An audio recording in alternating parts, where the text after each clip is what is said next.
Hey everybody, welcome to the Middle Ground. Mike, Eric, welcome to the podcast. Hey Joseph, thank you so much for having me. I'm really grateful to be here, man. Yeah, like I was saying, I really like the fact of your background with AI, and it's something that like what made me go, hey, let's do this. Is I played a lot, like I was telling you, I played around a lot with AI. Like probably the last 6 months or so, I've really kind of just started to jump in. Right, I always heard all the rumors about the algorithms and Facebook, this, and I know those exist, right? But that's kind of all I ever really understood about it. And algorithms per se aren't AI, but that's just and like I was saying, talking about how to get people to not be afraid of something that can be a tool, right? Like I kind of use in my mind AI is kind of like everybody thought that the washing machine was going to put certain things out of business, or like when cars came around, hey, nobody's ever going to need a horse again, or the people who made the horseshoes were going to go out. It's just all this fear, and I think the biggest fear around AI is I'll say it, Terminator 2 slash Skynet. People Yeah. have it in their head when they think of AI. They think of AI taking over all the nuclear bombs and killing everybody. So what do you think about like the big fear with AI, just like as like an in general part of it, and diving deep? So I would say, anything is possible in this world, but the way I view AI is the way I view any other technology. So I view every technology as a neutral thing. Like I have this cool little Asian ninja Yeah, kunai knife. It's like I can use it to harm someone or I can use it to cut a pizza. The knife itself is neutral. Who decides if it's good or bad? It's the user. And I can tell you from working in AI that the majority of people who are building AI are good people trying to improve the world. And honestly, a majority of the users of AI, so the majority of normal people, like I would say 95% of people are overall good people too. So if the majority of builders, despite what the media is pushing, but the majority of builders and majority of users of AI are good, then AI is going to be inherently good for the world. And I think it's going to usher in an age of abundance because I believe in a couple of things. So I think people are happiest serving other people. So like if I give away $20, I feel much better than if I take $20. I think feel weird money's about in it. yeah, it's like but and I also believe in authenticity. So like you're the number one you in the world. If I try to be you, I can't beat you at being you because you're you and you're number Right. one. But if you try to be me, you can't beat me at being me because I'm number one. And again, like money's a neutral thing. So if you make a lot of money helping a lot of people, that's a good thing. And AI is simply a tool for you to better do that. So for example, 50 years ago, if I was born in the slums of the Philippines, I'm Filipino. So if I was born in the slums of the Philippines, that's just kind of my life. It is what it is. But now with technology like AI, I can use it as a lever to leverage my natural talent. So let's say e-commerce is my like e-commerce shoes are my jam. That's my passion, whatever, it could be anything. But now with AI, I can create a website, I can create the copy, I can create the Shopify store, I can create the code. I can do a bunch of things I couldn't do before. Basically, I had an idea in my brain to basically manifest it into the physical world in the form of a product or service quicker than I could have without it. And if everyone's doing that at scale, people are going to create much more. And you've been seeing this in AI too, because you're kind of getting into it. It's not like a bunch of people are trying a bunch of things, like a bunch of people are creating video generators.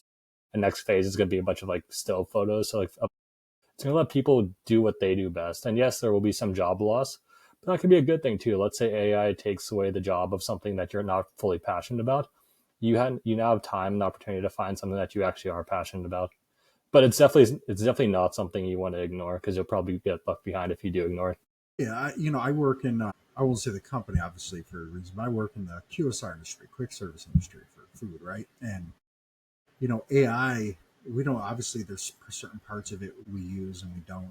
One of my competitors uses AI for order taking, and you can tell that it recognizes you a little bit, even though it says it doesn't, because it'll offer you certain things. Hey, would you like that? Would you like a large Mountain Dew with that today? And it's like, ironically, I drink, and it doesn't bother me because it's like, I tell people, I'm like, if your picture's on the internet, I hate to hurt your feelings. It's already, if you're worried about that kind of stuff, game over. It's already game over. If that is your true deep, because once things go on the internet, it's very hard for it to disappear. It But doesn't. And it's a good tool. So the company that I work for, they're talking about, hey, we want to roll this out, but it wouldn't be something that would take a job. It would take the order taking position, right? But sometimes I may say hello one way, you may say it another way. So sometimes it gets confused, which is okay, but it'll learn, right? But it frees that person up to go do another task that can help move the line quicker, which actually help the business generate more money, give better customer service, but where that can be a downside to certain older people is they like hearing the human voice, right? But you can request it, but in not all situations, I don't think it always takes a job away. Some it will definitely take some jobs, but that's just part of the course, right? I mean, that's in there. What was it? Computers essentially took away typewriters, right? I is there any? I don't even know if there's any companies that make typewriters.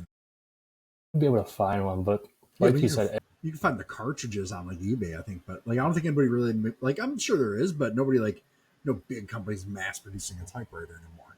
But those people all went into different jobs. So I don't think AI is it's the fear, and so I think like somebody from your perspective who's done a lot of work like in the back end, right? Like I'm more of like somebody who kind of uses the easy side of it, if you want to call it that.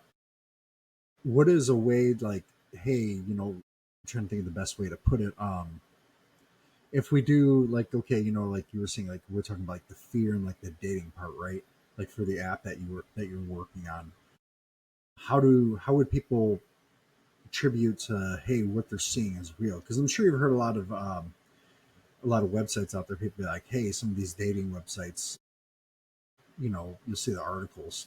80% of the users are fake. yeah, no, that's correct. And that's something we specifically fight about. And the scary part about those fake users is a lot of times most dating apps, they use it as a way to draw in users for them to complete the subscription. It's like, hey, you have 20 matches. Well, they're all bots. And the issue with that in AI is those bots are getting better and better because AI is like, if I wanted to, I could also take a screenshot of you and then whip up 20 different profiles with 20 different Jason Stegall like bios pretty easily.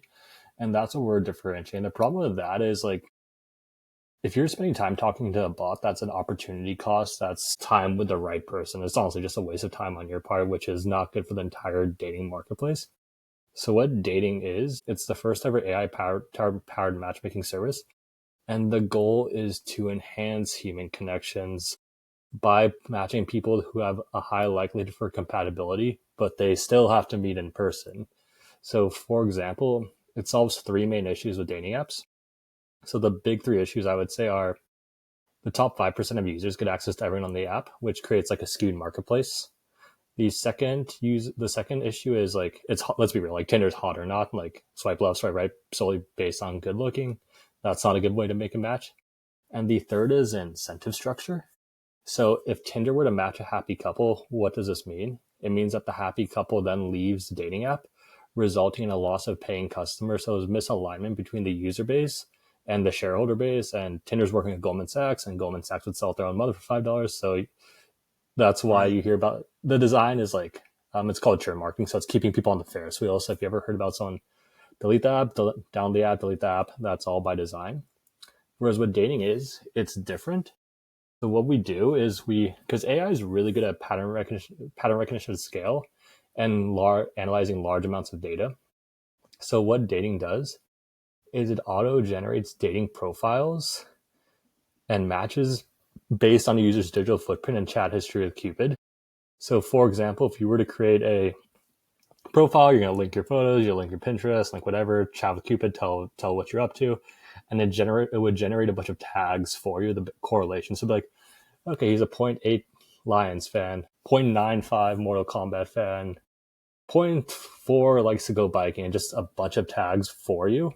And then you would get matches based on those tags. So it may match you with a girl who's like also really into Mortal Kombat, or really into Sega, or really into Tekken, because you never know, Tekken might link well with Mortal Kombat. So it'll put you in the position to succeed by matching with compatible people. And the cool thing is, because AI is so good at pattern recognition, it's going to match people. It's going to pick up stuff that people miss. So like you're wearing like let's say you like Mortal Kombat. It's like, okay, this guy really likes Mortal Kombat. Let's match him and we'll make a match with a person who likes Indian food. And to us, that may not make any sense because like I don't see the correlation. But at the same time, on the back end, the AI has seen that correlation happen so many times that it's picked up on that. It's like, okay, whatever, for whatever reason, people like Indian food. like Mortal Kombat, and that's what people do. So they'll start testing out stuff that a lot of humans will miss. And the cool thing is our incentives are better too. So after the match happens, it can switch and act as a relationship butler. So you would have like if you're on Twitter, you just at Grok stuff and it kind of gives you answers. It's the same thing, but within a chat with either a friend, a current partner, or a new match. So like, you're like, hey, this girl, what do you think we should do for our first date? And it'll give you a really good answer based on both parties. And this is an issue with ChatGPT that we actually solved. So you can think of dating as one of the first layer twos on top of ChatGPT. So every time ChatGPT gets a benefit, we reap the benefits. But an issue is like, how people are like asking ChatGPT for advice. It's like, Yeah, what should I do on this one? yeah, for It's sure. it's really just giving you a mirror based on what, because like you mentioned with the food thing, it's like it knows you. So if you ask Chat, take a screenshot of like, oh, what does this girl mean when she says that? Give you an answer, but the answer is based on what it knows about you. So it's actually giving you a reflective answer based on what it knows about you. And of course, because it's your answer, you're just like, I love that answer. It makes perfect sense to So me because it's my answer. But it's a with yes dating, man. yeah, yeah, it just enhances you. It's like, oh, you're amazing. It just rides you too hard. But with dating, it takes into account both parties, so it'll give you a better answer that works for both people in the relationship, which is important if you're in a relationship with someone. And not only does it work with dating, it works with friends. Like me and my friends honestly use it just kind of rag on each other because I like anime. That's my nerdy thing. So we're always like, who is which character in this anime thing? And we always make fun of the person who's like the shitty character. It's like, haha, idiot. But like, you can ask for like different things. Like, you can match with the current partner. Like, you can match with your, like you mentioned, your sons have a bit specific ability. Like, let's say you meet a girl. I'm not sure if you're single or not, but let's say you meet a girl, and then she can use that to help her interact with her sons because of the relationship aspect. We're talking with colleges too about helping them find their dorm mate, because instead of like a rando dorm mate, it's like, oh, we can use AI to match a better dorm mate for a better college experience. So it's really just a connection building up. Yeah, that's crazy that it's going to be able to take into account both parties, and I think that once people can understand that part, once that kind of like gets comfortable, and people go, hey, I don't have to have that fear that the person I'm talking to on the other end isn't really there. Yeah. And And that is like, because like some of these sites, they charge like for like dating, they charge like crazy money, right? I think like Be Harm Me felt like the professional thing or whatever. It's like $200-300 if you want all this crazy stuff, right? I think it can go up that high for and design. And to the me, thing is, that's if like, you're, it's not necessarily like a bad thing, but if the other person on the other end isn't real, or if the other user isn't a real human being, you just spent a whole lot of time and money. Like you were saying earlier, that's going to discourage someone, and then they're going to get lonely again. They're going to come back. and it should too. And honestly, a lot of the way that they work their algorithm for a lot of dating sites, it is pay to play. So unless you're paying for the app or service, you're not getting shown on matches, and a lot of people remain invisible. And this is just a conspiracy theory, but I think it's kind of like a pipeline, like of, I guess, misery. So most dating apps are owned by OnlyFans, or no, most dating apps are owned by Match.com. So there's a monopoly in the space. And I've noticed the longer you're on the app, like, so let's say I go on Tinder, I tell them what I'm looking for exactly. I'm like, oh, look for this. And I give my description. And then I start to see ads for more obscure dating apps for the exact type of description I was looking for. So like for me, Filipino, looking for Filipino, I'll start to see Filipino specific ads, and you sign up because they go, that's exactly what I want. But then I suspect that they're populating the profiles on that app with either just repurposed profiles, because they probably do have the ability to do that with some legal bullshit, or just bots. So you found that app and it sends you more to more obscure ones. So you get like really random ones. So like at the end of the funnel, I was getting like Ukrainian bride ones and just like really weird ones. So I think it's sending you down a funnel, and I think they're sending you to like OnlyFans. I think they're profiting off of that. And the Wow. cool thing about dating is the way we work is like you connect different social media sites and sources to create your profile. So the profile is auto generate.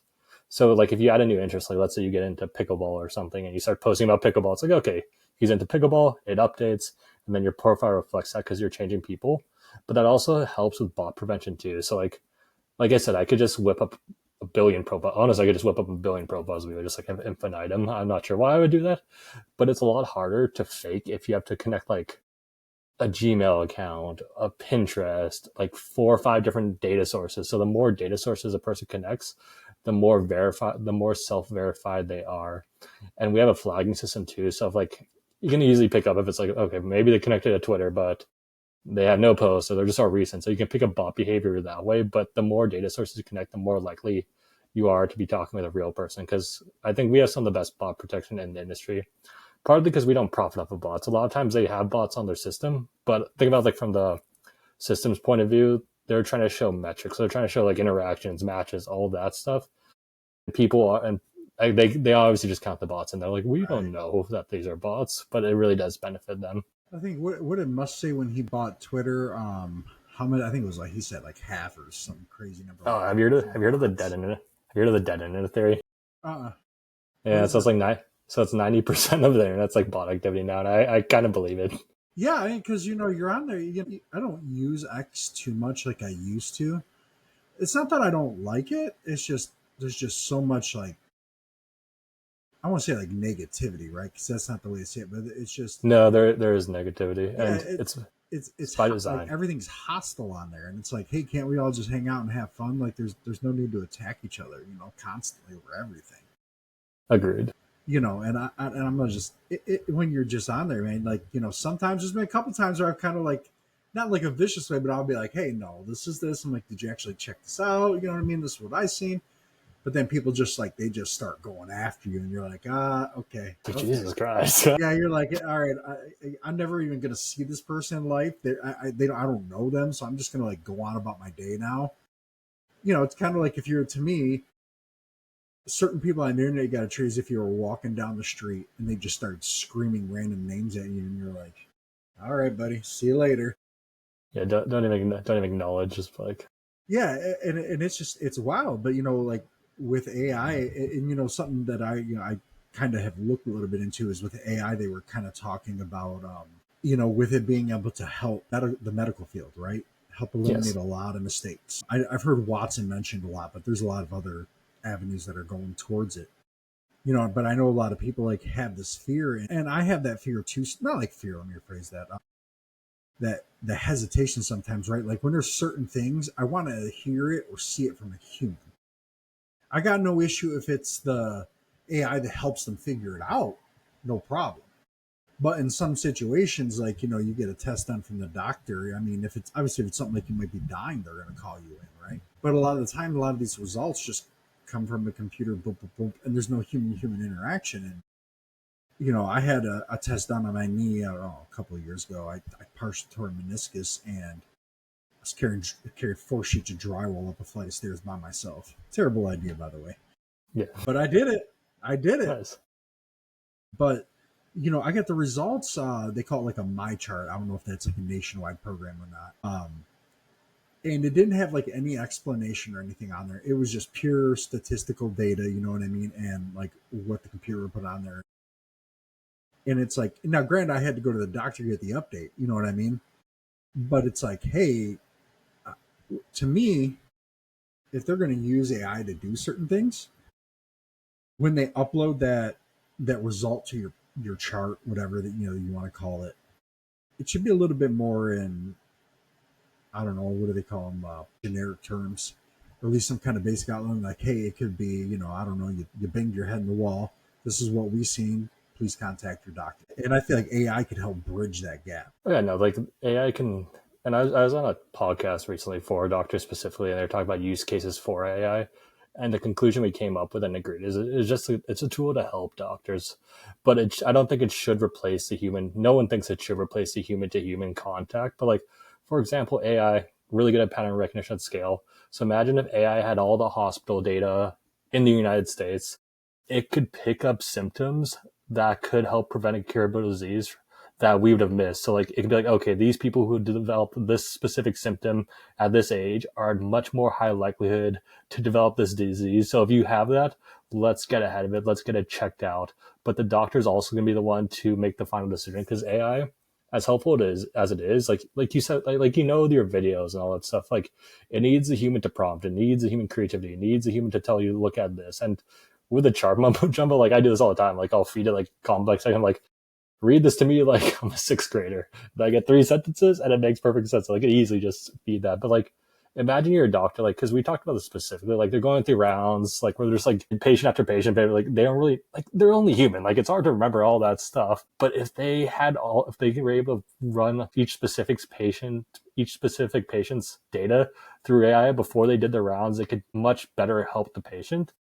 And on top of that, like you can even like incorporate dating back into that or any other matchmaking thing. It's like you can match the right patient with the right doctor because like a patient doctor relationship is actually pretty important. So like if you are like you're really sick, you're scared, you want someone you actually vibe with, you actually get along with, you Yes. have some commonalities. So that could also be a good use case for AI to help that. And of course, there's tons of administrative bloat that I'm sure just can be. Oh yeah.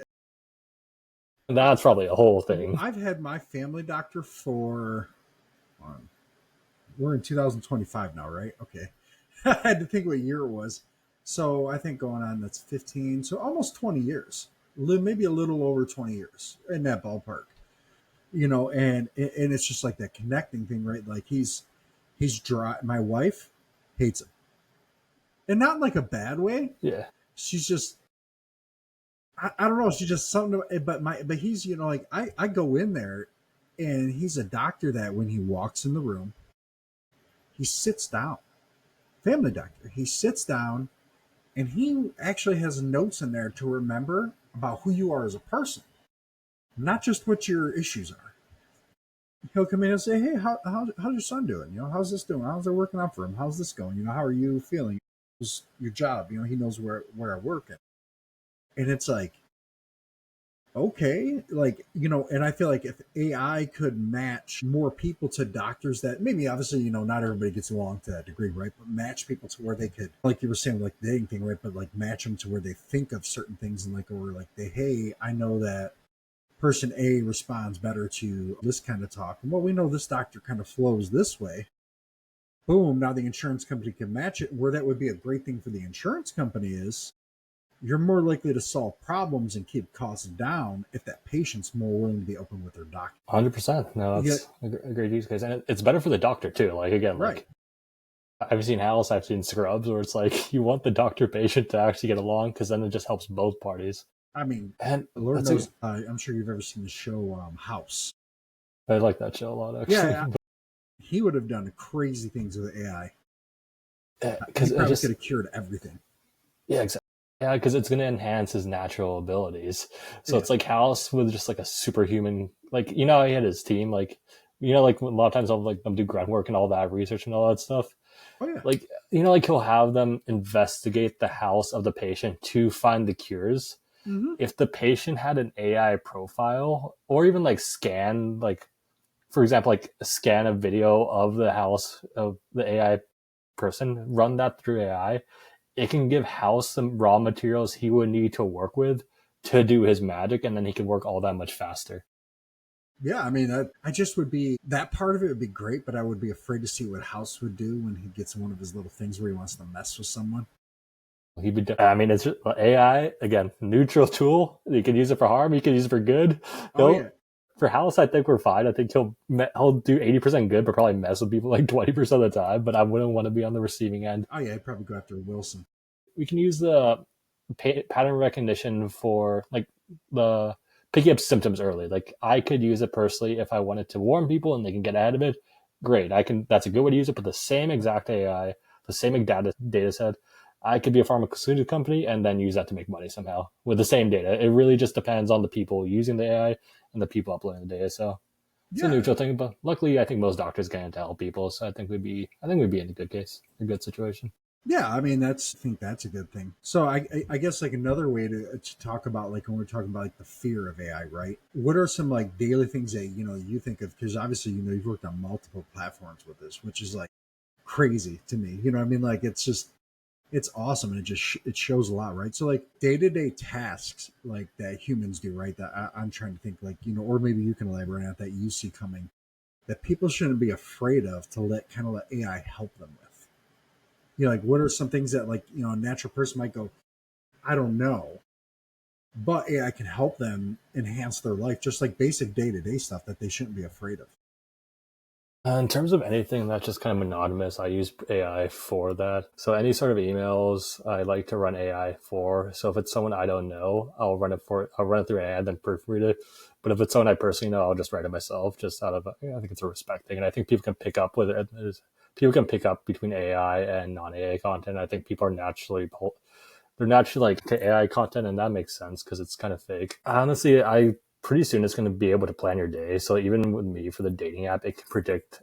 I was able to A/B test, and it was able to predict what I was going to do the next day based on the pattern recognition, the memories of that. So maybe having a plan your day, like I was like, so what I did is I did my day as I normally would on Saturday, and on Sunday I was like, what do you think I did yesterday? And it's like based on memories. So like the doctor is writing it down. Our AI is picking up memories on that and is able to actually predict what I did based on how much I've chatted with it, which kind of can seem pretty creepy at first to some people, but I'm like, I don't care. It's my AI. It's there to help me. So I just leverage that's like, okay, it knows me pretty well enough to predict my day. Maybe it can help me plan where I'm going to eat. So it helps me with all that stuff. Well, I And to mean, really yeah, stream, the ever loving debate of where are we going for dinner. what the AI decide that. Yeah, well, I mean, humans are for most things, right? I mean, humans can be unpredictable, but for most humans are creatures of habit. Yeah, agreed. We do things like we do certain things because we're like, it makes us comfortable. We know it works. We know it's going to trigger your dopamine, depending what the issue is. You know what I mean? So it's creatures of habit. I like an AI definitely would be able to pick up on that, and proper safeguards obviously being in place. One of the things that like I've always kind of thought about with AI is, you're saying like plan out your day, right? I'm somebody who just tries to always like pack my day with as much as I can. Just like, I've got two sons, wife, three dogs. I work a full-time job. I'm doing the podcast thing. I've been messing with doing some children's books. I'm in a fraternity. I just, plus once in a blue moon, I find time to play Diablo 4 and Mortal Kombat. Once in a blue moon, I'll squeeze some time in there and I'll just like binge play for like 6 hours. I love the binge. The binge play is the way to do it. But yeah, sorry, Oh go ahead. yeah, well, when Diablo 4 first came out, I think outside of working, I played that for like 2 weeks straight. For sure, my wife was wondering if she was still married at that point. It's and I think it can do things like that because I'm just a guy where I'm like, you know what, I'm not a master at any one thing, but I've learned a lot about everything, and I can do a lot of things. Like I'm not a master electrician, but you know what? Residential wise, I can run power. I ran a power line from my house, buried it in my garage, built myself a studio out here. I've got two dedicated power lines going to my garage from inside the house, and one's for lights and outlets, and then one's for HVAC. Pretty sick, actually. Yeah, and I learned it right, but I'm not a guy who, like, if you call the electrical inspector over, I mean, it should pass based on what I do know, right? But I'm not a pro. I just kind of like, I look at certain things and I go, you know what? I want to figure that out. And then I just start going after it and I become obsessive with it. Like, I will just obsess with it and I will buy a gajillion. Like, I have so many electrician's tools that I've only used a handful of times, but I wanted to know, and I think that that's where AI can help people just in general, right? Like, because some of that stuff takes so much time, but AI can help you kind of minimize that, but still get what you're looking for out of it. Yeah, I agree. I think AI is a gift for the self learners and the people who actually learn. Because, like you said, you're good at a bunch of things, but not too great at anything. But you now with AI, if you know the base of what to look for, like for example, electric schools, you know the base, you can use AI to get that much more effective. And I guess I believe in balance too, so we can talk about the spheres of AI too. So like for me, you people who are self learners, like I use it to teach me lessons. I'm like, okay, give me 100-day lessons on how to become polymath, and it gave me that. I do those daily, and it greatly helps. But that's for people who like to learn. Think of how good AI is going to be at serving people ads in the future too, and just absorbing it and wasting mind space. Because like, for example, the app or ChatGPT or the food thing, like it's already getting to know you on a pretty good basis. But once it gets to know you, and like the video content, it's going to be able to get to know you and spin up video content ads specifically tailored for you at the right time of day with your right mood. So that's something that could be scary. But then the person just kind of, I mean, they have to use discernment at that point in time, and that's really all. So here, I got one that might challenge you a little bit on Oh, terms. I yeah. guess it could be fear, but more of like in the gaming community. We'll say it like Okay. that. We'll put it just as like, so to me, I feel like games like, behind here, like Mortal Kombat 2, games like that, right? That outside of you didn't have a code, but it felt like you were a lot more engaged for a longer period of time. Whereas a lot of games now, there's so much walkthrough and so much stuff, but also with how we are today, if you didn't have that, people aren't engaged, right? But people also become, unless it's something like a GTA type of game or World of Warcraft, but most games people kind of get burned out on. But the nostalgic games like that from like back in the day, it kept you coming back for more. It was the most, these games are some of the most simplest things in the planet, but something about it drew it in. How can AI, to me, how can AI help bridge that gap from how people were able to just dive in, 40 years ago into a game and just, like one of the original Zeldas, right? Like if you're over the Favorite age, Ocarina of Time, favorite game of all time. right? Like, Yeah, yeah, I mean, there wasn't a ton of walkthrough with it.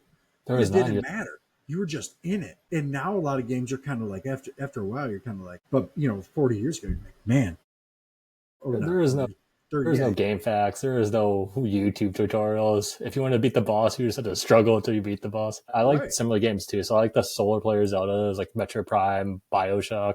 Obviously, like Yeah. Halo, but I like the big walkthrough games that just kind of take, like, you finish the game, it's like 40 hours later of gameplay, and you're still not even done. And I do love spitballing about this because, like, let's say let's use Zelda for example. Like, you finish the game, the side quest.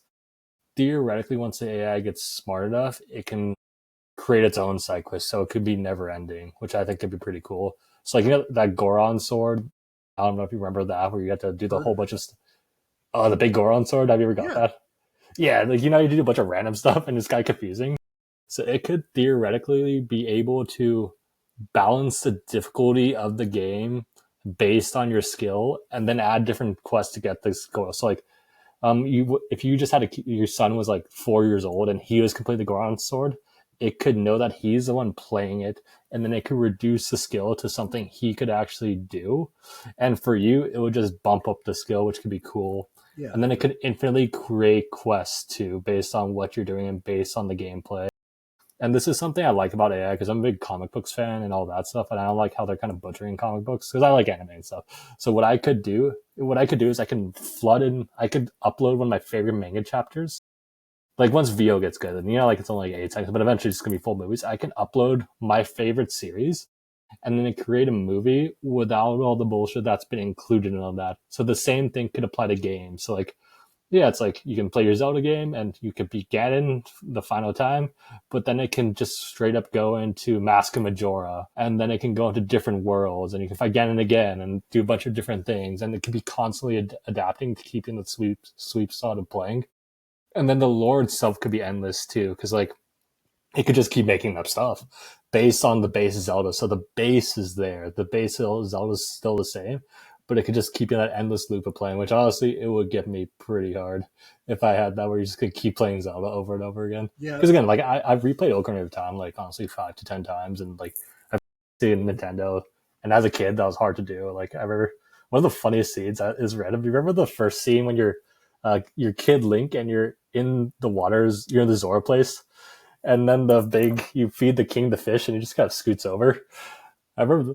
You're talking about Ocarina of Time, right?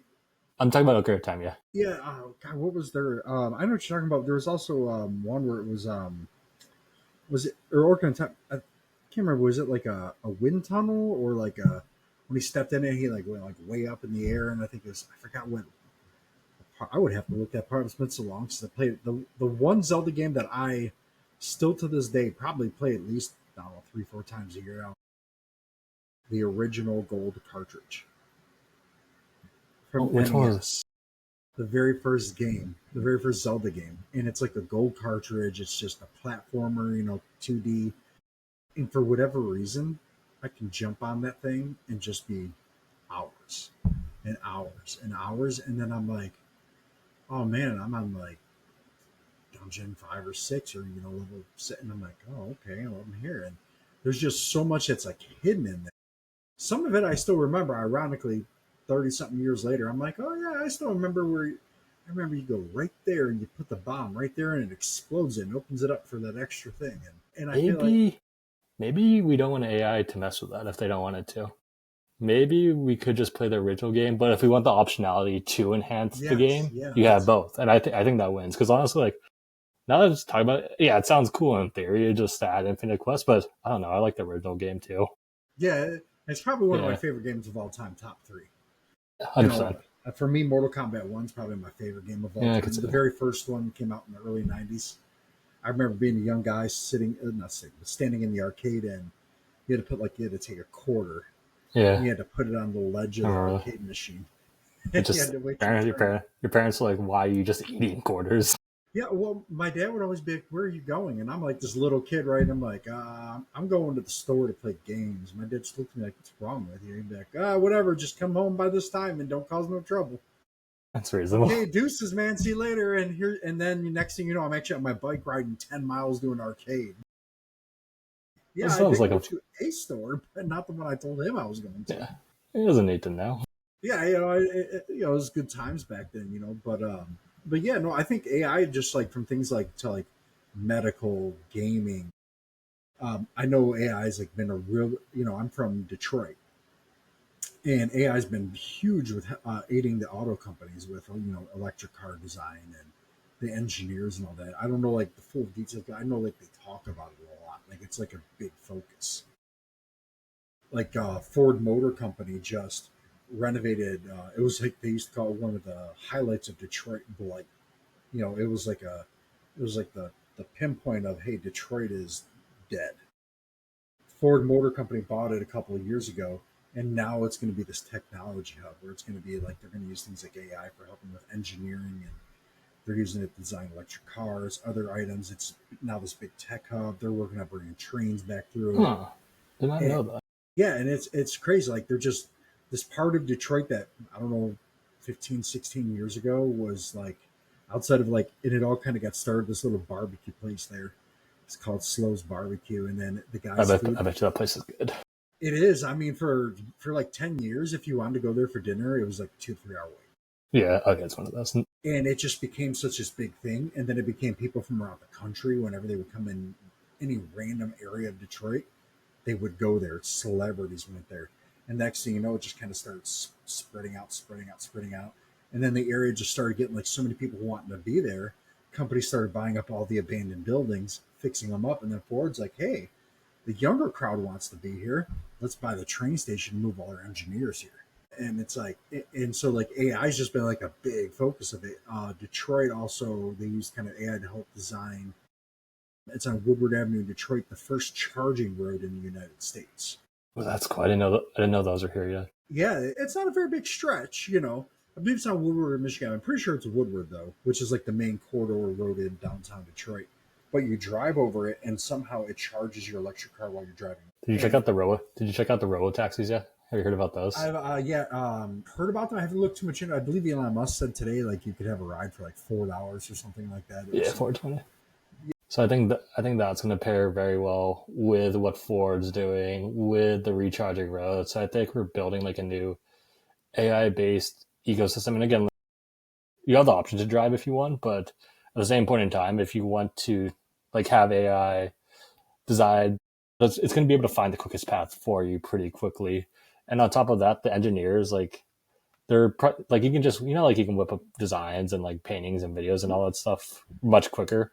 Yeah, Engineers can ideate much quicker but they're the ones still prompting the AI. So you still need the best engineers designing the car, but now the top engineers like doing the work of like 10 engineers, right. which is going to crank out cool things for us because you can just ideate really quickly with AI. Where me as on a personal level, desire wise, where I need AI to really like help out is I'm not one who believes that electric cars are the pure answer for the future.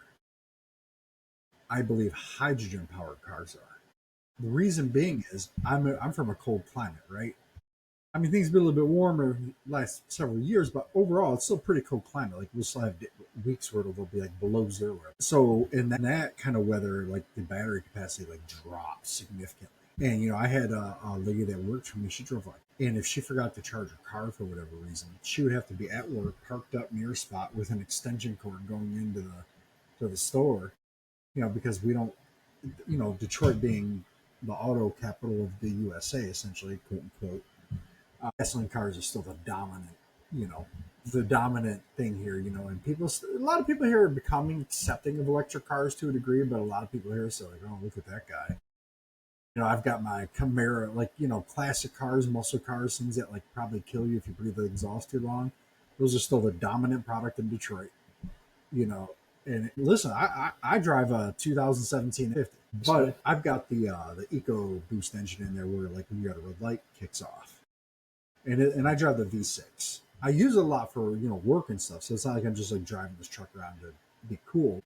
It's kind of nice. Before that, I had one that had a V8 and it only got like 8 miles of the gallon. This thing gets like 20 something, almost 30 miles. But hydrogen, where I think like AI can really help it is obviously making it more efficient to extract the energy from it. Because I believe right now hydrogen loses like 50 some odd percent of its energy in the process from production to being used in the car. And where electric I believe is at like 75%, 80%, somewhere in that ballpark. But where like so like you're in California, right? So I don't know, do they still have the rolling blackout problems there? I haven't dealt with it in actually years, so Okay, no, no, so that's a never. great thing. I just remember that was Yeah, a thing, right? So yeah. like here in Michigan, like especially where I'm at, older neighborhood, right? There's just all these power lines everywhere. So to me, like where the challenge is like, okay, can AI help them design a grid that actually can support mass electric cars? Because I'm like, man, right now, if we get a bad enough storm, everybody's out of power. What is everybody gonna do? Call off work tomorrow because they couldn't charge their car? No, You know, it probably gets worse.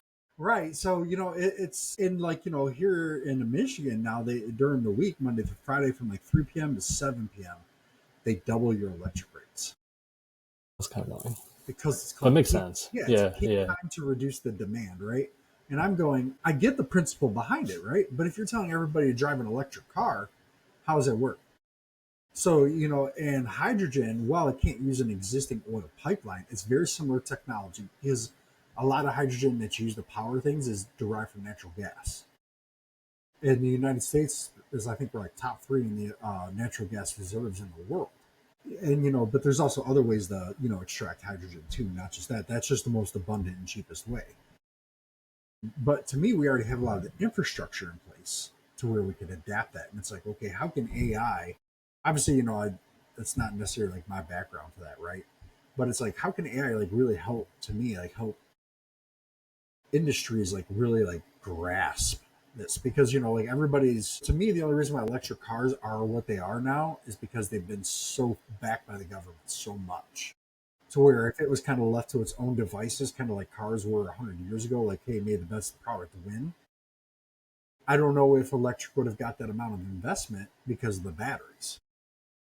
Where if you had a hydrogen powered car, you could still do a charge, but now you've got a fuel to where you're not limited. So I guess the roundabout way I would think that could potentially help, and this is going off the conspiracy theory that you heard about the guy who created the car that can run on water and then they killed him, Yeah, which I believe they probably did. So yeah. I mean, because you can use it to compress. Water can be compressed and explodes. So not like yeah. a flame, but it can be compressed.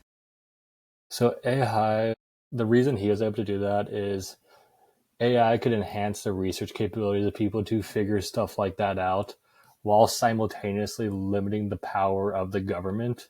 And that would work in tandem with cryptocurrency.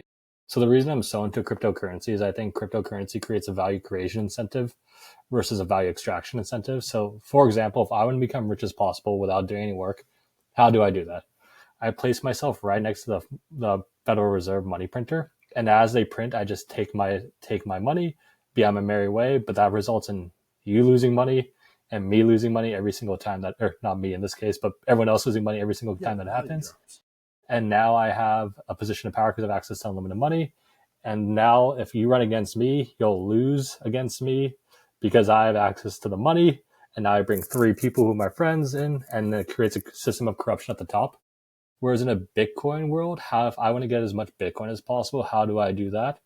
Well, I can't inflate it away from you. I can't take it away from you. So if I want your Bitcoin, Joseph, I would have to create something of value, and then you'd have to voluntarily give me your Bitcoin. So the AI enhanced researching capabilities to develop more technologies like the water car that should be a thing, in my opinion, with that plus the limited supply of money in the government, whereas like if there's a limited supply of money, you can't just throw all the money at the EVs. Like you can't just throw infinite money. It's a more fair system. So it's like, okay, now we don't have a lot of money. We actually have to do the best thing. And then that could simultaneously help free up the, I guess, the hydrogen cars. And that would go back to the thing of authenticity and people using AI to leverage their natural talents and gifts. Like, for example, the guy who created the water car, I am sure that's what he just happened to be passionate about. But now, not, it's like, I don't know. Have you seen the movie about like the ants, like Bug's Life? Yeah, I've seen parts of it with my kid when I'm awake. Yeah. All right. So you remember like when one little cricket can stand up to the grasshoppers and get shot down, but when they all stand up, they can overtake them. So I think AI and cryptocurrency do that for us normal people against the ruling elite who have just been kind of extracting value for their whole lives. Yeah, yeah, and I think where people like get a little unsure about Bitcoin is the volatility that can happen with it. I mean, the stock market's just as volatile, right? I mean, so that's no different in that aspect. But I think we're because I'm totally all for going towards Bitcoin because or even crypto, not just necessarily Bitcoin. Right? I believe Argentina or is it El Salvador? One of those countries went to El prime. Is it El Salvador? Salvador, they adopted a Bitcoin standard, so they started to buy on a daily basis. And I think a couple of them other countries have made like stable coins based on Bitcoin. So it's not like Bitcoin itself, but like the digital lira. I think it was probably, I think it was like, I think it was Argentina who had tried making their own. It was a chainsaw guy who tried making his own thing. And then El Salvador is the one who Yeah. got the Bitcoin standard. It So stems the corruptions. yeah, the foundation's already there. Argentina, I believe their president would be, well, not completely, but some of his general idea of thinking would be what we would call libertarian here. With some, not everything that he does, but some of his approaches are very libertarian approaches. But Yes. like where I think like AI, so I have like a basic opinion of, I'll say a basic, but nothing in its pure form is good. So like you can't have pure capitalism, right? Because human nature is someone's going to take advantage of someone somewhere. Yes. So like to me, same like where communism is flawed is communism expects everybody to be okay with what they got and march to, and it's like, So that well, turned out. yeah, I mean, it's just it doesn't take into the fact the human factor. It doesn't take that into account. It's just communism. China's communist per se, but it works there to a degree because they mix capitalism. They've brought the like pure communism. I mean, case in point, North Korea, it doesn't work. But like where like I think like with AI, like okay, hey, you got to have like a little bit of that human factor in there. And the reason why I say that is that some people will be like, well, hey, what if for whatever reason you had this crazy dude in a basement somewhere that believes the whole world should die because he's having a bad day. He's extremely smart. Where's the off switch? Yeah, that's a good question. I mean, That's yeah, that's kind of gnarly. when I talk to a lot of people, and I know like there's no easy answers for it, right?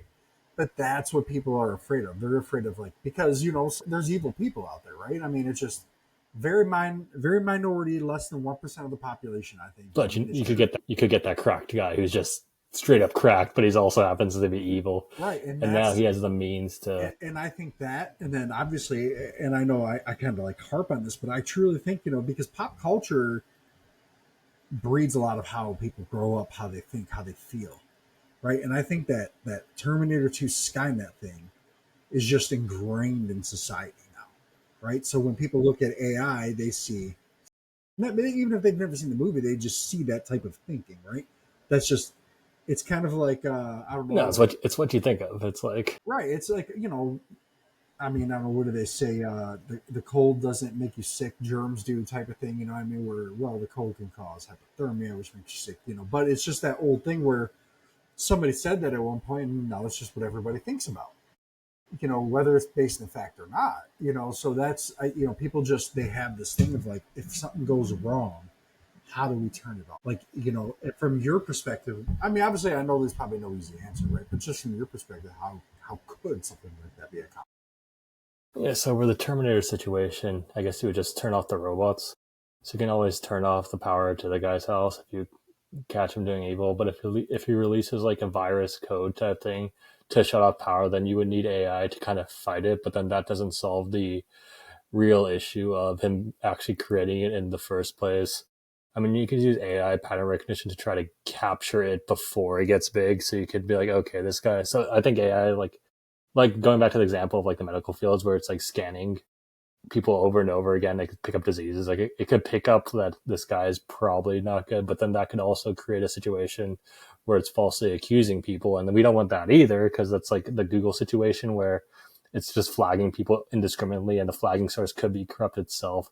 So in that situation, you want a human to actually investigate it too. So be like, okay, good detective, here's the people who we determined to be good or who have a high risk for. So basically, it's like 24, where instead of Jack Bauer has to like interrogate like 100 people, he now knows the 5 should actually look at, and they can better prevent that. So that's how I would solve it. But like, I don't know if he's that cracked. We might be kind of fucked. But then we need the good cracked people to fight him up. So, Yeah, like, there's no answer to that. Like, it's just it's a valid concern too, right, honestly. and it's just like when I talk to people who maybe aren't as technological inclined, or even if they are, they're just not as like trusting of it as a lot of other people are. Like I trust technology, but I also, I grew up in the world where I grew up from the analog world to the digital world, right? So I Yeah. got to experience like hey, you should do this, but not that. Whereas my sons grew up in an all digital world, so I have to be the one that's going to like, hey, this, not that, right? But it's dangerous in that aspect, but like the people who didn't learn those things, right, that are old, that just haven't transitioned, or they just don't completely trust it. When I talk to you, like they're just in general, like I'm like, oh yeah, I'm doing AI videos, blah blah blah, and I'm like, oh okay, like man, Cool. my sister being one of them. I sent my sister this, because my dad died before my kids were born, right? So I was just like, and I see these videos like, oh hey, these like dead people per se brought back to life. They've aged them. So I was like, I got some pictures of my grandpa, my dad, my kids, and all that. And I had like a video of them all just kind of hanging around. And it was like 50% accurate. Like there would be scenes where I would be like, man, that's my dad. But then the very next scene, wearing the same outfit and everything, I'm like, who the fuck is that?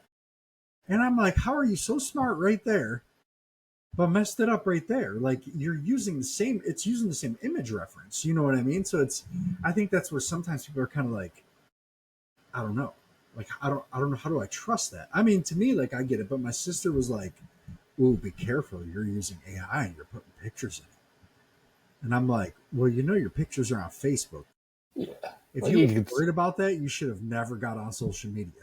yeah. If anything, social media is probably. I'd rather you have the photos than like Mark Zuckerberg, to be honest. Anyways. Right. I mean, it's it's. I was very surprised because my sister's like 15, 16 years younger than me, something like that. And I'm sitting there, I'm going, how are you so untrusting of AI? And I'm over here like I'm an old geezer. I'm only 40. I'm not that old, but compared to her, I am. And she's like, something just bothers me about it. I'm like, you're afraid of the wrong things, man. I'm like, She's not incorrect. So the problem with AI content right now is it's fake and it's inauthentic. So I think people are naturally inclined to go against fake stuff. So for example, when you played when you reenacted the family church, it's like that's not real. I don't like that. I feel deceived. That's not the way it looked. Which is why like for example, fake AI influencers, I think they fail. To some people it's inherently deceptive. But as AI gets better and better, like for example, I was against AI video at first when I was just like stupid stuff like Will Smith eating spaghetti.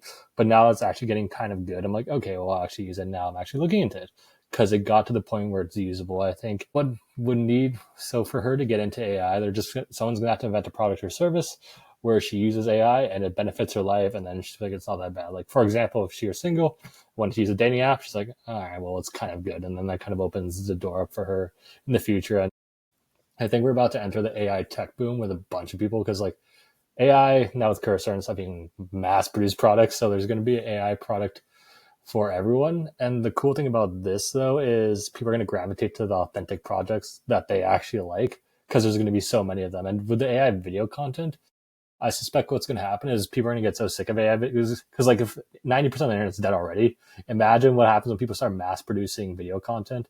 And I think very soon, so within like 6 to 10 months, we'll reach the peak, and we'll know the peak when like all the stupid mega corporations are producing cringeworthy stuff and people are like, all right, enough of that. And I think they'll gravitate back to authentic content. Like for this is why I'm going to podcast. I think people are going to gravitate back to podcasts versus like AI fake generated content, and they'll gravitate to more authentic things. It's like like it's like like Walmart and stuff took over, but it's like most people still prefer to go to the mom and pop shop. So I think AI is going to help bring people together after getting sick. So like the way I look at the internet is like there's Web 1, Web 2, Web 3, Web 4, Web 5. Web 1 is read only. So you, by the way, I have to go in like 5 minutes for dinner, but like Web 1 is read only. So you can go online, you can read stuff, which is like helpful because information spreads. Web 2 is read and write, and that's kind of what we're in now. So that's social media. You can read content. I can write an Instagram post. You can read my Instagram post. But the issue is Instagram owns the post, so they can cancel us for whatever reason they want. Web3 is like the crypto version of the internet, so it's read, write, and own. So with Bitcoin, if you think of money as content, which I do, if you can see your Bitcoin, but you own your Bitcoin, so I can't take away your Bitcoin. Amazon can't take away your Bitcoin. The government can't take away your Bitcoin. Only you can take away your Bitcoin because it's your Bitcoin. I would say Web 4 is like, I think we're going to enter that relatively soon. It's like a Ready Player One type of thing with like AR, VR, crypto, that whole thing. And I think Web 5 is when everyone gets sick of it and just kind of goes back outdoors. But with the ops, so I think time's like a spiral. So it seems like it's circling, but it's spiraling up. So like, yes, people are going to be more focused on outdoors, but now we have the benefits of AI and all that stuff and enhanced life while having the focus of outdoors. So it's not like the previous cycle where we just didn't have internet or anything like that. It's like we have all that, but we also just like the outdoors. I think that's a natural progression we have to go on. And to get there, you have to be bombarded with stuff. So like, I like King of the Hill. Do you watch? Do you watch? Yeah, I think that's. I Yeah, don't know if it's gonna be permanent, but like a 10 episode series. Or I definitely want to see. You remember the scene where Hank catches Bobby smoking, yes, and he makes him smoke all the cigarettes. He gets cigarettes. So we had to go through that with AI content I tell you to what. yeah. They'll go. I said this funny ass reel to my friend. So my friend moved to New York and one moved to Texas. So we're like, we sent the reel like we're gonna do this at his house too when we visit. We're just gonna put I love New York places everywhere because obviously he's gonna hate it. And then so we'll find like the I love New York. We're gonna make it gay too, just like the rainbow stickers. So like he'll have people in Texas over, and then they'll come up and like they'll open his covers like a little rainbow flag like California New York thing. I think I'm gonna make a. I think I'm gonna make a video of Hank Hill and Peggy Hill breakdancing to that Tupac AC/DC match. That'd be sick actually. That's a good. See, that's a fun. No, see, I think that's been the sweet spot for AI too. That I found people liking. Like for example, that it's like you're not trying to be a real person. It's like I'm not trying to recreate you and then make you do something you're not doing. It's like I clearly know Hank Hill and Peggy aren't real people breakdancing Tupac. That's why I find that it's like if you notice what's been taking off now, like the vlog trends and all that stuff, like the Yeti vlog, the Starship things, like well, it's because we know they're not real. We're just like, oh, okay, well, that's a funny way to use it, and And we find enjoy that it. We enjoy. yeah, the we enjoy content. it, and it's not being forced to, where it's like, Oh yeah. yeah, No, I totally get that. But yeah, I really enjoyed this episode tonight, man. dude, let's stay in touch. Yeah, I'm definitely down to do more in the future, especially boasting to be a little bit of sports fans. As the football season gets closer, we can definitely. I know AI plays a big role in a lot of sports stuff. Oh yeah, I'm Analytics, actually. man. Oh, we can probably do a deep. That'd be fun to do a deep dive on that because at that point, like early in the season, we can see what they're doing, and then we can just talk about it. Deep dive because I know like a lot of them talk about a lot of play cards go, they use analytics to kind of 80% chance this, that, this, that, so that's just kind of cool. But yeah, man, yeah, I'll definitely stay in touch. And I'll send you all the information for everything. I appreciate it, man. Thanks for being on, and it definitely was a great episode. I always enjoy learning things and just hearing different perspectives, right? And like I said, the goal was to give people a reason to not be so afraid. Yeah, I agree. And honestly, dude, I think I enjoy talking to you as a person. Like you're a great host and everything, but I also enjoy talking to you as a person. I think if you're ever in the LA, California area, definitely I'll add you on social and stuff, but definitely reach out and we can grab like a beer or just Yeah, get some man, dinner or something. Most definitely. Yeah. I'd appreciate that, man. And maybe if you come during football season, I can scoop some of my brother's season tickets. Yeah, man, go see the Rams, man. Yeah. See Stafford play before he rides off into the sunset forever. Dude, the fucking SoFi is a beautiful city. I like SoFi. I know. And the ironic part is they use AI to market. Oh, do they? Yeah, they use AI. They track where you come in. and then Yeah. yeah, and then they like target like especially if you're a regular, they target like specific products that go to your phone God, for that's like gnarly. But yeah, the dine-ins that are yeah, oh yeah, man, I've learned all about the I'm big into not just the NFL, but like I love looking at like stadium designs and all that work. It's just crazy. But all right, man. Yeah, I'll shoot you an email a little bit later, and I'll get links to any edits or anything. I generally just publish a little video and then create a couple shorts. So I'll shoot that over to you in an email later, and then yeah, I'll shoot an email too. We can figure something out, man, and go from there. so, sounds good. All right, thanks, Eric. Have a good one. You too. Hey, Joseph.